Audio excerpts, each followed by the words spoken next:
एक छोटंसं गाव होतं जे शहरापासून खूप दूर वसलं होतं. त्याच गावाच्या मध्यभागी एक जुनं मातीचं घर होतं, ज्यात राहत होते सगळ्यांचे लाडके काका. काकांची सगळ्यात खास ओळख ही होती की ते रोज हॉटेल किंवा ढाबा चालवत नव्हते, तर फक्त रविवारीच 100 किलो मटण शिजवत. सोबत गरमागरम भात आणि कुरकुरीत पापड पण दिला जात असे.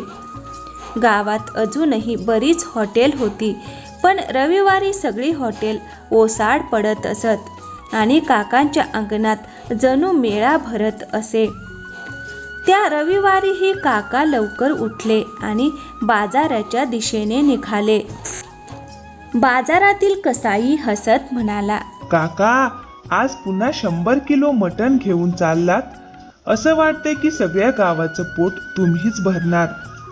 मग काकांनी हसत उत्तर दिलं, अरे भाऊ, रविवारचा दिवस आहे आणि आज रविवार म्हणजे काकाचं मटण. आज सगळ्यांचं पोटही भरेल आणि मनही.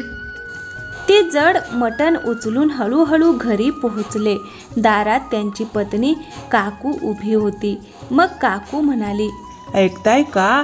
इतकं सगळं मटण एकट्याने वाहता. थकवा येत नाही काय तुम्हाला? का बरं आपण गावातच एखादं हॉटेल काढू नये? रोज हाच काम असेल तर थोडं सोपं होईल. हॉटेल?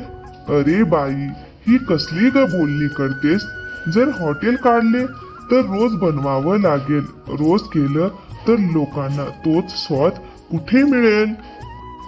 आताच बघ ना, लोक आठवडाभर वाट बघतात, तेव्हाच त्यांचं प्रेम आणि चव दोन्ही ताजे राहतं. पण मला तर वाटतं की तुझ्या हाताची चव कधीच कमी होणार नाही. लोक रोजही खातील तरीही कंटाळणार नाहीत. फक्त हाच तर राज मी कुणालाच सांगू शकत नाही. हा स्वाद रविवारीचाच आहे आणि रविवारीच राहील. काकांनी मोठं लोखंडी भांडं ठेवलं आणि खाली लाकडाची चूल पेटवली. सर्वात आधी त्यांनी खडे मसाले, दालचिनी, लवंग, काळी मिरी, जिरे सिलबट्ट्यावर वाटून ताजा मसाला तयार केला. मग त्यात त्यांचा गुप्त मसाला घातला, ज्याचा सुगंध सगळ्या अंगणात पसरला. सुमारे 2 तास मटण मंद आचेवर शिजत राहिलं. तेवढ्यात दुसऱ्या बाजूला मोठ्या भांड्यात भात शिजत होता आणि काकू खमंग पापड तळत होत्या. काकू हसतच म्हणाली, अरे, हा सुगंध तर वाड्यात कोपऱ्या कोपऱ्यापर्यंत पोहोचला आहे. बघ ना, 12 वाजताच लोक धावून येतील. लोकांच्या चेहऱ्यावर जी चमक असते ना, तीच माझ्यासाठी सर्वात मोठी कमाई आहे. जशी घड्याळाने 12 वाजवले तसे लोक यायला लागले. कोणी परिवारासकट आला तर कोणी सायकलवरून घाईघाईत धावत आला. मुले आनंदाने उड्या मारत होती. काका, लवकर द्या ना, खूप भूक लागली आहे. काका मोठ्याने प्रेमाने ताट सजवायचे. गरमागरम भात, मसालेदार तळणीचे मटण आणि सोबत पापड. पहिला घास खाताच सगळे म्हणायचे, वा काका, ही तर कमालच आहे. तुम्ही रोज का नाही करता? अरे भावांनो, हाच तर मजा आहे. जर रोज मिळालं तर हा स्वाद कुठे राहील? लक्षात ठेवा, हे मटण फक्त रविवारीच मिळेल. तुमचं रहस्य काहीही असो काका, पण तुमचं मटण तर अप्रतिम आहे.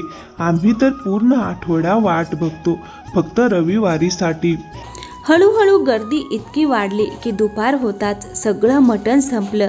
बरेच लोक नाराज होत म्हणाले, काका, थोडीशी रस्सीच द्या, तेवढंच पुरेसे आहे.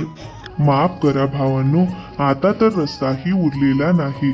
पुढचा रविवार येईपर्यंत संयम ठेवा. लोक निराश होऊन पण हसत हसत परत जात आणि म्हणत, ठीक आहे काका, पुन्हा भेटू पुढच्या रविवारी. रात्री जेव्हा सगळीकडे शांतता झाली तेव्हा काका आणि काकू खाटेवर बसून गप्पा मारत होते. मग काकू म्हणाली, तुम्ही खरंच खूप छान मटण बनवता. का बरं आपण खरंच एखादं हॉटेल काढू नये? लोक रोज येतील. अरे भाग्यवान, जर रोज बनवू लागलो तर हा स्वाद आपला जादू गमावेल. चवीचा खरा आनंद हा प्रतीक्षेत आहे. कदाचित तुम्ही बरोबर बोलतास, पण मला पूर्ण खात्री आहे की तुझ्या हाताची चव कधीच लोकांच्या मनातून नाहीशी होणार नाही.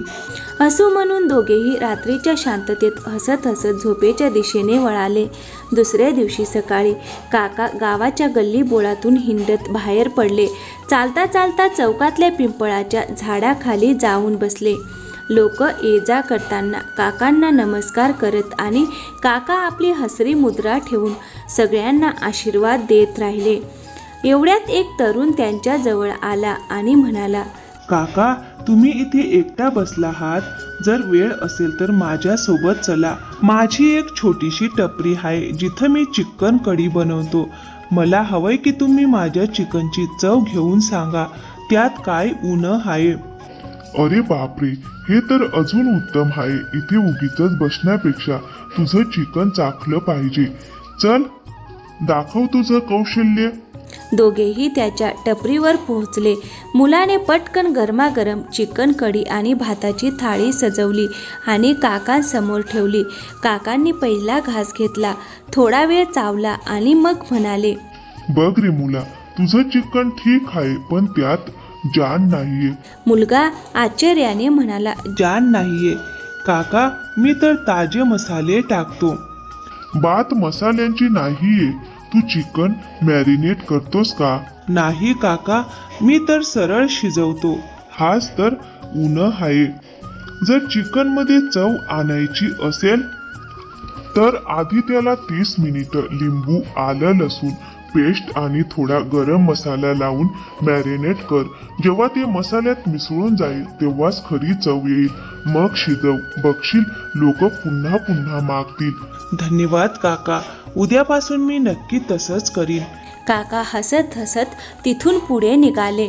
थोडं पुढे जाऊन ते आपला जुना मित्र रामलालच्या घरी पोहोचले. रामलाल परसातल्या खाटेवर बसले होते. मग काका मजेत म्हणाले, अरे भाऊ, तू तर दिवसेंदिवस म्हातारा होत चाललास. हो यार, म्हातारा तर होतच आहे. पण तू सांग, तू इतका तरुण कसा दिसतोस? काही गुपित तर लपवून ठेवलेलं नाही ना?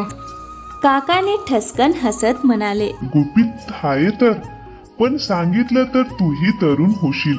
मग गावकरी आपल्या दोघांना बघून चकित होतील. दोघंही मोठ्याने हसायला लागले. मग काका प्रेमाने म्हणाले, बघ भाऊ, कधी रविवारला घरी येत जा. तुला माझं उत्तम मटण खाऊ घालीन. हो यार, मीही खूप कौतुक ऐकलंय तुझ्या मटणाचं. एखाद्या दिवशी नक्कीच येईल. थोडा वेळ गप्पा मारून काका निरोप घेऊन आपल्या घरी परतले. मग पुढचा रविवार आला. काका पुन्हा सकाळी लवकर उठले, ताजं मटण घेऊन आले आणि मोठ्या हांडीत लाकडाच्या चुलीवर शिजवायला सुरुवात केली.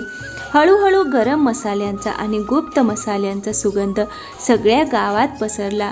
मग दुपारी 12 वाजताच गावकरी जमत गेले. जशी पहिली थाळी वाढली गेली तशी सगळ्यांच्या चेहऱ्यावर आनंद फुलला. एक माणूस खाताच म्हणाला, अरे काका, आज तर थाळीत मटणाचे तुकडे जास्त दिसत आहेत. मग दुसरा हसत म्हणाला, हो काका, मला तर 2-2 नळीचे तुकडे मिळाले. मग काकांनी हसत म्हणाले, अरे भावांनो, आज मी जाणून बुजून सगळ्यांना थोडं जास्त दिलं आहे. लोक आश्चर्याने म्हणाले, पण काका, आज असं काय खास आहे? मग काकांनी हसत म्हणाले, आजच्याच तारखेला मी पहिल्यांदा रविवारीच मटण बनवायला सुरुवात केली होती. तर समजून घ्या की हीच आपली सालगिरा आहे. त्याच आनंदात आज सगळ्यांना दुप्पट मटण मिळेल. गावकरी आनंदाने झुलून गेले आणि जेवणात बुडाले. थोड्याच वेळात ते लोकही आले जे मागच्या रविवारी राहून गेले होते. काकांनी त्यांनाही थाळ्या सजवून दिल्या. ते खुशीत म्हणू लागले, वा काका, वाट पाहणं खूप मोठं आहे, पण आज तर दुप्पट चव मिळाली. गर्दीत एक नवा चेहराही होता, स्वच्छ कपडे घातलेला, थोडा शहरी ढगांचा माणूस. त्याने काकांची थाळी खाल्ली आणि मग हळूच म्हणाला, काका, जर तुम्ही मला ही रेसिपी सांगितली तर मी तुम्हाला जितके म्हणाल तितके पैसे देण्यास तयार आहे. काकांनी भुवया उंचावत विचारलं. अरे भाऊ, तू कोण आहेस? आज पहिल्यांदाच बघतोय. मी शहरात मोठं हॉटेल चालवतो काका. तुमच्या मटणाची चर्चा ऐकली होती म्हणून इथे आलो आहे. जर ही रेसिपी मिळाली तर माझ्या हॉटेलचा धंदा दुप्पट होईल. काकाने शांतपणे उत्तर दिलं. समज की मी तुला सांगितली सुद्धा तरी सुद्धा तुला हाच स्वाद मिळणार नाही. मग तो आश्चर्याने म्हणाला. का काका, चव तर रेसिपीतूनच येते. नाही भाऊ, चव फक्त मसाल्यांमधून येत नाही. हे मटण मंद आचेवर चुलीवर शिजतं, तेही तासन तास. तुझ्या हॉटेलमध्ये तर गॅसची चूल असेल, तिथूनच फरक पडेल. तो माणूस हट्टावर अडगला. तरी सुद्धा सांगा ना काका, मी तुम्हाला खूप पैसे देईन. पैशांनी चव विकत मिळत नाही. जर कधी मला माझी गुपित सांगावंसं वाटलं तर मी माझ्या गावकऱ्यांना सांगेन, तुला नाही. हे ऐकताच तो शहरवाला रागाने पुटपुटत तिथून निघून गेला. वा काका, तुम्ही तर खरंच गावाची शान आहात. बस भावांनो, हेच प्रेम माझी खरी कमाई आहे. त्या रात्री जेव्हा सगळे झोपले होते, काका आणि काकू खाटेवर बसून गप्पा मारत होते.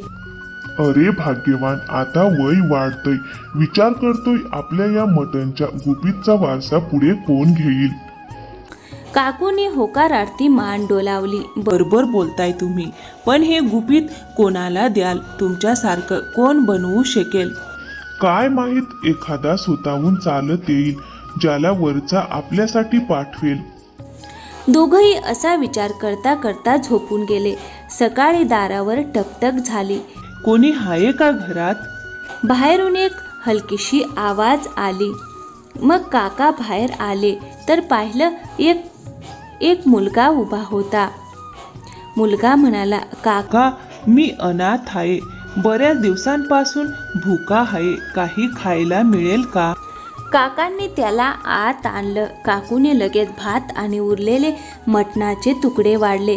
मुलाने डोळ्यात अश्रू घेऊन जेवण केलं. काकांनी प्रेमाने विचारलं, मुला, तू अनाथ आहेस आणि आमचीही काही संतती नाही. तू आमच्या सोबत राहशील का? मुलगा थोडा वेळ विचार करून म्हणाला, काका, मला आनंदच होईल तुमच्या सोबत राहायला. आजपासून तू आमचा मुलगा आहेस. आता आमचं गुपितही तुझंच आहे. अशा रीतीने काका आणि काकूंना आपला वारस मिळाला. मग तिघही एकत्र राहू लागले आणि गावात त्यांच्या आनंदाची एक नवीन कहाणी लिहिली गेली. तर मित्रांनो, कशी वाटली आजची गोष्ट? आवडली असेल तर व्हिडिओला एक लाईक करा आणि हो, आमच्या चॅनलवर नवीन असाल तर प्लीज चॅनलला सबस्क्राईब करायला विसरू नका. थँक्यू. धन्यवाद मित्रांनो.